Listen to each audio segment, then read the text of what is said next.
Hello bachcho, let's read the question first, and the question says sum the series to n terms n to infinity 4 upon 1 into 2 into 3 plus 5 upon 2 into 3 into 4 plus 6 upon 3 into 4 into 5 plus up to so on। तो सबसे पहले हम इसका की concept लिखते हैं। हमारे पास की कॉन्सेप्ट क्या होगा, अगर आपके पास इस टाइप की टर्म दी हुई है 4 अपॉन 1 इंटू 2 इंटू 3, तो यहाँ पे अगर आप इसे r लेट कर लेते हो तो ये r से एक बड़ी टर्म होगी, मतलब r प्लस 1 होगी। और उसी तरह ये इससे एक बड़ी हो जाएगी, मतलब ये 2 से एक बड़ी हो जाएगी, तो ये कुछ r प्लस 2 टाइप की हो जाएगी।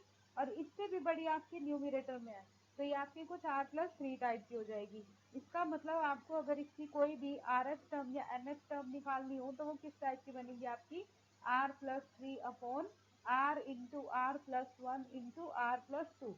अब आपको पता है कि जब भी आपको nth या rth टर्म मिल जाती है तो आप उसमें अगर आपको सम निकालना हो तो समेशन अप्लाई करके आप उसका सम निकाल सकते हो। तो आप बोथ साइड समेशन अप्लाई करके इसे सॉल्व कर सकते हो। बट आपके पास जब भी डिवाइड में फैक्टर आ जाए तो आपको इसे सॉल्व करना होता है बाय पार्शियल फ्रैक्शन से। तो आपको इसमें पार्शियल फ्रैक्शन मेथड अप्लाई करना पड़ेगा, राइट। तो ये मेथड हम इसमें अप्लाई करके इसे सॉल्व करते हैं। तो अब हम इसके सोल्यूशन पे चलते हैं। अब आपका सोल्यूशन क्या होगा वो करते हैं।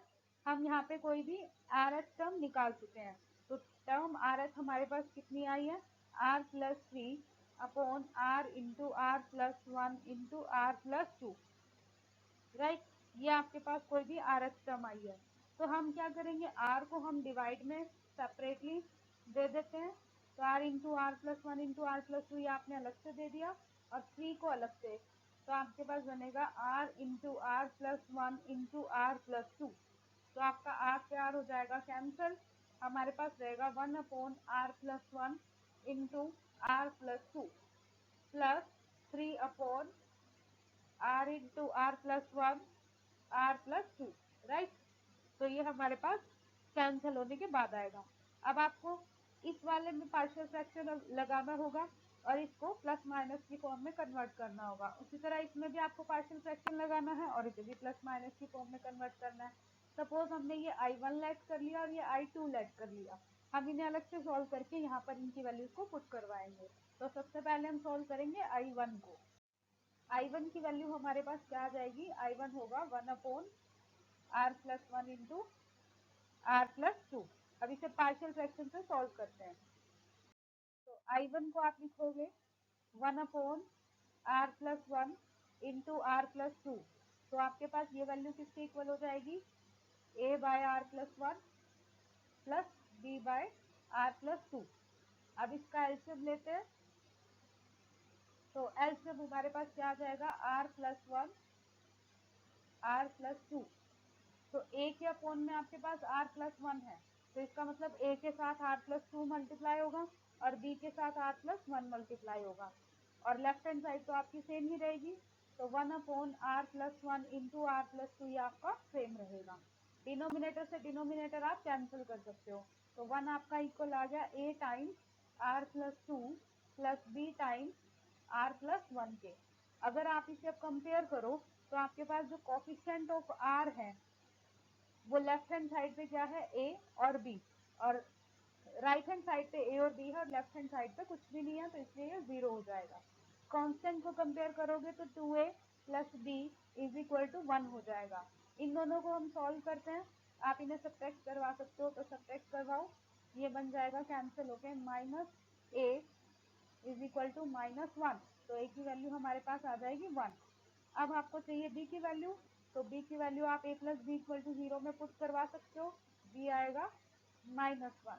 तो a और b आपको मिल चुका है, a और b आप इस इक्वेशन में पुट करवाओगे। सपोज ये फर्स्ट इक्वेशन है तो इसमें पुट करो, तो आपके पास जो I1 की वैल्यू आएगी वो कितनी आएगी, 1 upon r plus 1 minus 1 upon r plus 2। ये आपके पास I1 आ गया। अब हम सॉल्व करेंगे I2।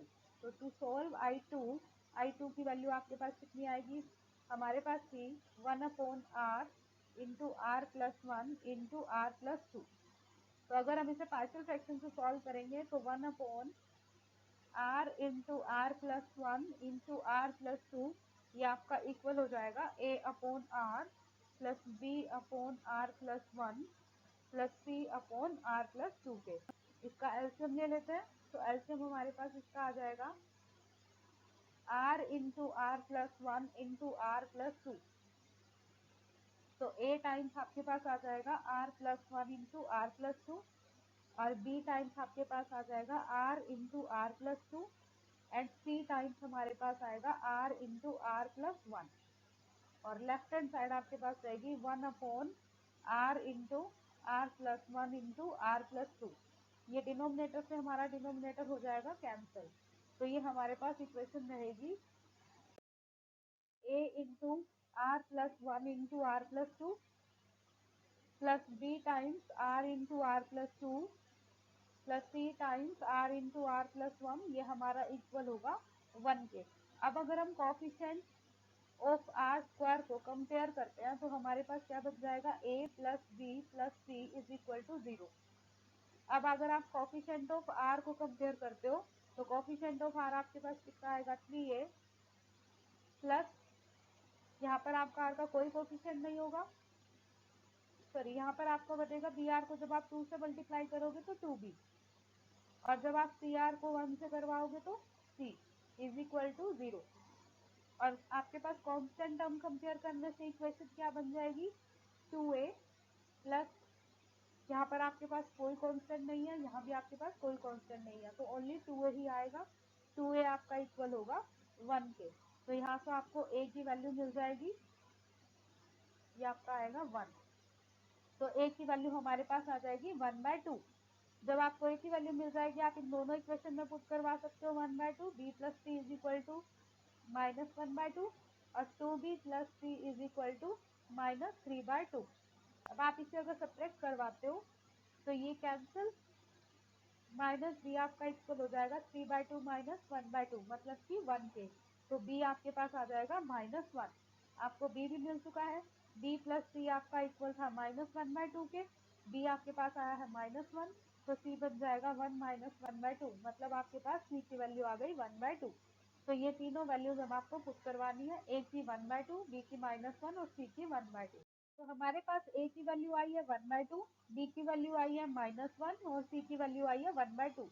तो I2 आपके पास कितना हो जाएगा, आपके पास a अपॉन आर था plus b upon r plus one था और c upon r plus two था।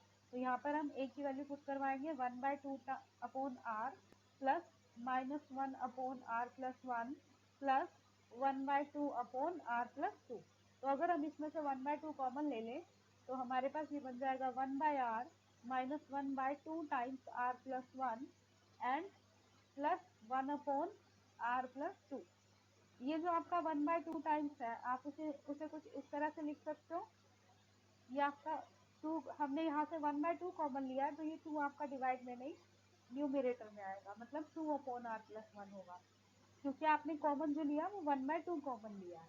तो ये आ जाएगा 1/r upon 1/r plus one. आपने इस 2 टाइम्स को ब्रेक कर दिया 2 बार, तो -1 upon r plus one -1 upon r plus two. इस तरह से आप इसे ब्रेक कर सकते हो। अब आपके पास I1 भी आ चुका है और I2 भी आ चुका है। तो I1 हमारे पास कितना आया था, ये वैल्यू आई थी आपके पास 1/r plus one 1/r plus one minus 1/r plus two. I2 आपके पास 1/2 bracket 1/r minus 1/r plus one minus 1/r plus one minus 1/r plus two, right. तो I1 और I2 हमारे पास आ चुके हैं। ये आपके पास सम था I1 प्लस 3 टाइम्स I2। अब आपको सम के लिए समीशन अप्लाई करना होगा, या फिर NH टर्म थी, या फिर हम कह सकते हैं कि RH टर्म थी। तो अब हम आपको क्या करना होगा, समीशन अप्लाई करना होगा RH टर्म पे। तो आप इस पे समीशन अप्लाई करोगे तो ये आपका सम F के इक्वल आ जाएगा, और यहाँ भी आप summation I1 plus 3 times I2 पे अप्लाई करोगे। तो जब आप I1 पे समेशन अप्लाई करोगे तो समेशन I1 आपके पास क्या आएगा, summation 1/r plus one minus 1/r plus two के इक्वल आएगा। अब आप इसमें r की डिफरेंट वैल्यूज पुट करवा सकते हो, तो आर की वैल्यू डिफरेंट पुट करवाने पे मतलब 1 से लेकर n तक आप इसकी वैल्यू पुट करवाओगे तो आपके पास कितना बन जाएगा। जब आप 1 पुट करवाओगे तो बनेगा 1/2 माइनस 1/3। उसी तरह नेक्स्ट आपके पास बनेगा 1/3 माइनस 1/4। नेक्स्ट आपके पास बनेगा 1/4 माइनस 1/5। ये आपने I1 में पुट करवाया। अब टू सोन आपके पास क्या बन जाएगा 1/n plus 1 minus 1/n plus 2। तो आपके पास यहाँ से ये टर्म्स कैंसिल हो जाएगी, ये भी कैंसिल हो गई, ये भी कैंसिल हो जाएगी। अब टू सोन आपकी ऑल टर्म्स कैंसिल हो जाएगी। ओनली आपके पास क्या रहेगा 1/2 माइनस 1/n प्लस 2। ये आपने I1 के ऊपर समेशन लगाया। उसी तरह से जब आप I2 के ऊपर समेशन लगाओगे तो आपके पास क्या बनेगा 1/2।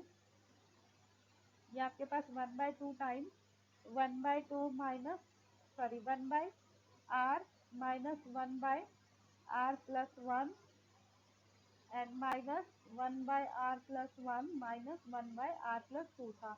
अगर हम इसमें भी समेशन अप्लाई करें तो ये हमारे पास किसके इक्वल आ जाएगा। यहाँ पर भी आप वैल्यूज पुट करवाओगे तो 1/2 को आप बाहर निकाल लेते हो। जब आप वैल्यूज पुट करवाओगे तो ये जो फर्स्ट ब्रैकेट हमारे पास होगी ये आपकी बन जाएगी। जैसे आपने इसमें 1 पुट करवाया तो 1 माइनस 1/2 हो जाएगा। उसी तरह जब आप 2 पुट करवाओगे तो 1/2 माइनस 1/3 हो जाएगा। उसी तरह जब आप इसमें 3 पुट करवाओगे तो 1/3 माइनस 1/4 हो जाएगा। अप टू सो ऑन ये आपका 1/r माइनस 1/r प्लस 1 हो जाएगा। उसी तरह सेकंड ब्रैकेट को जब आप सॉल्व करोगे यहाँ पे 1 पुट करवाओगे तो 1/2 minus 1/3 1/3 minus 1/4 plus up to so on आपके पास रहेगा 1/r plus 1 minus 1/r plus 2। अब आपका जो कैंसिल होता है वो कैंसिल कर दो, ये आपका कैंसिल हो जाएगा। ये ऑल टर्म्स आपकी कैंसिल होके आपके पास ओनली ये ऑल टर्म्स कैंसिल हो जाएगी और आपके पास ओनली क्या रहेगा 1 माइनस 1/r प्लस 1। उसी तरह दूसरी ब्रैकेट में आप सॉल्व करोगे ये भी आपका कैंसिल होता जाएगा और ओनली 1/2 माइनस 1/r प्लस 2 रहेगा। तो हमारे पास जो समीशन I2 की वैल्यू आ जाएगी फाइनली वो आ जाएगी 1/2 minus 1/n plus 1 plus 1/n plus 2। ये आपके पास समीशन I2 आया। अब हम कंबाइन करेंगे तो combining I1 plus 3 times I2 का समीशन। तो ये आपने कंबाइन किया तो आपके पास क्या रिजल्ट मिलेगा। जो सम होगा n टर्म्स का वो आपके पास आ जाएगा 1/2 माइनस 1/n प्लस 2 प्लस 3/2। तो ये आपके पास बन जाएगा 1/2 minus 1/n plus 1 plus 1/n plus 2। ये आपने सभी टर्म्स को कंबाइन करवाया after summation. Now let n tending to infinity करवाते हैं तो f इंफिनिटी हमारे पास कितना आ जाएगा क्योंकि आपसे क्या पूछा गया है इसमें अब तो इंफिनिटी तक का सम पूछा गया है तो n टेंडिंग टू इंफिनिटी करवाना होगा। हमारे पास रहेगा 1/2 माइनस 0 प्लस 3/2 1/2 माइनस 0 प्लस 0। तो ये बन जाएगा 1/2 प्लस 3/4। जब आप इसका एलसीएम लोगे तो आपके पास आ जाएगा 5/4। तो यही आपका फाइनल इसका सोल्यूशन होगा। Right. I hope you understood well. Best of luck. Thank you.